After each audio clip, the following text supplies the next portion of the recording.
दोस्तों, क्या आप जानते हैं कि पाकिस्तान के करेंसी नोट्स को फैक्ट्री में किस तरह बनाया जाता है? और क्या आपने कभी सोचा है कि कोलगेट टूथपेस्ट किस तरह तैयार होता है? प्लस पाकिस्तान की ये सीमेंट फैक्ट्रियां आखिर सीमेंट को बनाती कैसे हैं? वेल, आज के इस वीडियो में मैं आपको डेली लाइफ की चीजों के मैन्युफैक्चरिंग प्रोसेस दिखाऊंगा। तो शुरू करते हैं अपना काउंटडाउन। टूथपेस्ट। दोस्तों, टूथपेस्ट रोजमर्रा इस्तेमाल होने वाली चीजों में सबसे इंपॉर्टेंट है। खासतौर पर अगर कोलगेट की बात की जाए तो दुनिया के मोस्टली घरों में कोलगेट ही यूज किया जाता है। लेकिन क्या आप जानते हैं कि इस टूथपेस्ट को बनाया कैसे जाता है? वेल, किसी भी टूथपेस्ट को बनाने के लिए 3 मेन सब्सटेंसेस की जरूरत होती है। इनमें ज़ैंथन गम, कैल्शियम कार्बोनेट और एल्युमिनियम हाइड्रोक्साइड शामिल हैं। इनका काम हमारे दांतों को मजबूत बनाना, कीड़ा लगने से बचाना और पॉलिश करना होता है। सबसे पहले इन तीनों चीजों को एक लोहे के मिक्सचर में डालकर मिक्स किया जाता है। जब ये अच्छी तरह यकजान हो जाते हैं तो फिर इनमें सोडियम लॉरेल सल्फाइड नाम के एक केमिकल का लिक्विड ऐड किया जाता है। इसे SLS भी कहा जाता है। इसका काम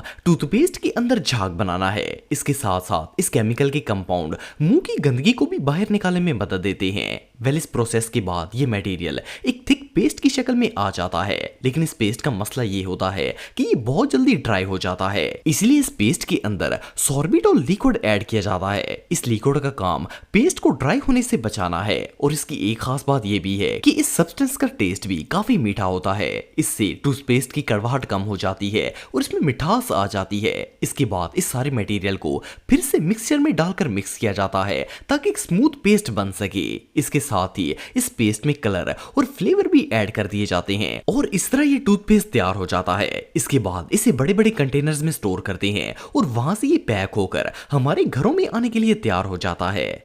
पाकिस्तानी करेंसी। दोस्तों, करेंसी एक ऐसी चीज है जिसे दुनिया के हर कोने में ही इस्तेमाल किया जाता है। लेकिन क्या आपको पता है कि पाकिस्तान में करेंसी के जो नोट्स हम इस्तेमाल करते हैं इन्हें कहां और किस तरह तैयार किया जाता है? वेल, सबसे पहले तो मैं आपको बताता चलूं कि इन नोट्स को एक बहुत ही खुफिया जगह पर तैयार करके बैंक्स में भेजा जाता है। बहुत से लोगों को लगता है कि ये नोट्स नॉर्मल कागज से ही बनाए जाते हैं, लेकिन ऐसा नहीं है। वेल, नोट्स बनाने के प्रोसेस में सबसे पहले कॉटन के अंदर हाई क्वालिटी का लेनिन फैब्रिक मिक्स किया जाता है।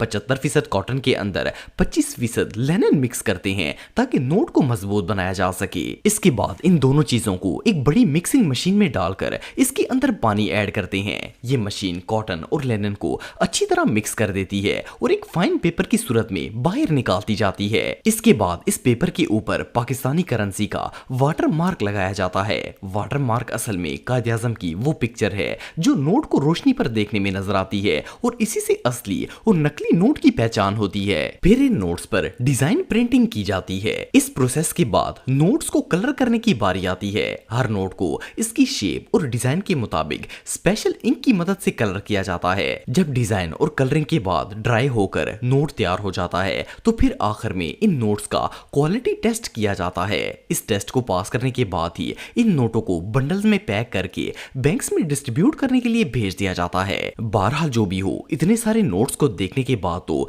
किसी की भी नीयत खराब हो जाएगी। सीमेंट। दोस्तों, अगर कंस्ट्रक्शन मटेरियल की बात की जाए तो इसमें सबसे इंपॉर्टेंट चीज सीमेंट होता है। ये हमारे घरों और बिल्डिंग्स को मजबूत बनाने में बहुत ही अहम किरदार अदा करता है। लेकिन क्या आपने कभी सोचा है कि सीमेंट को फैक्ट्री में किस तरह बनाया जाता है? वेल, ये एक बहुत ही कॉम्प्लिकेटेड प्रोसेस है। सीमेंट बनाने के लिए कई चीजों की जरूरत होती है जिनमें limestone, laterite clay, shale stone और रेड मड शामिल हैं। सबसे पहले बात करते हैं लाइमस्टोन की। चूने का पत्थर पहाड़ों से हासिल किया जाता है। इसके लिए पहाड़ के अंदर बम ब्लास्ट करके इसे तोड़ते हैं जिससे वो रेजा रेजा होकर बाहर आ जाता है। फिर वहां से लाइमस्टोन को ट्रक्स में लोड करके फैक्ट्री में लाया जाता है। लिटरेट क्ले और रेड मड जमीन के अंदर से ही हासिल की जाती है। और जहां तक शेल स्टोन की बात आती है तो ये एक बहुत ही कॉमन पत्थर है जो इजीली हर जगह मिल जाता है। इन चारों चीजों को फैक्ट्री में लाने के बाद एक बहुत बड़ी ग्राइंडिंग मशीन में डाल दिया जाता है। ये मशीन इतनी हैवी होती है कि इन मटेरियल्स को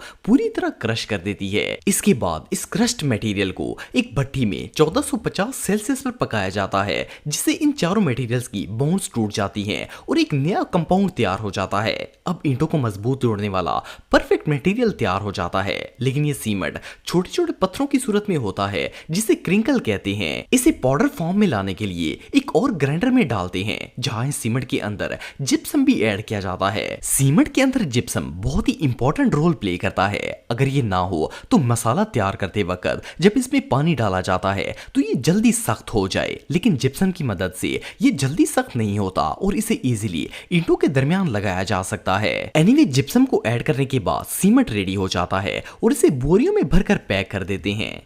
चॉकलेट दोस्तों, अगर चॉकलेट की बात की जाए तो ये हर बंदे को ही पसंद होती है। इवन इसके बगैर तो कोई भी खुशी का मौका अधूरा होता है। लेकिन क्या आपने कभी सोचा है कि चॉकलेट को आखिर बनाया कैसे जाता है? वेल, चॉकलेट की प्रोडक्शन का सबसे पहला इंग्रेडिएंट स्टार्ट होता है अफ्रीका से। अफ्रीका दुनिया का वो वाहिद मुल्क है जिसने चॉकलेट के अंदर यूज होने वाले मेन इंग्रेडिएंट कोका की दरियाफ्त की थी और आज भी दुनिया में सप्लाई होने वाला 90% कोका अफ्रीका में ही प्रोड्यूस होता है। इसे एक खास तरीके से तैयार किया जाता है और फैक्ट्रीज में आने के बाद सबसे पहले इन्हें भट्टी में डालकर अच्छी तरह रोस्ट करते हैं। रोस्ट करने से ये बीन बिल्कुल ड्राई हो जाते हैं और इनकी खुशबू और ज्यादा तेज हो जाती है। फिर एक मशीन के जरिए इन बीन्स पर से छिलका उतारा जाता है। इसके बाद इन बीन्स को एक ग्राइंडर में डालकर इनका पेस्ट बनाया जाता है। ये पेस्ट काफी ज्यादा थिक होता है। इस पेस्ट को एक और मशीन में डालकर इसके अंदर एल्काइन सोल्यूशन ऐड किया जाता है, जिससे ये पेस्ट एक लिक्विड में चेंज हो जाता है। इसी प्रोसेस के दौरान कोका के अंदर मौजूद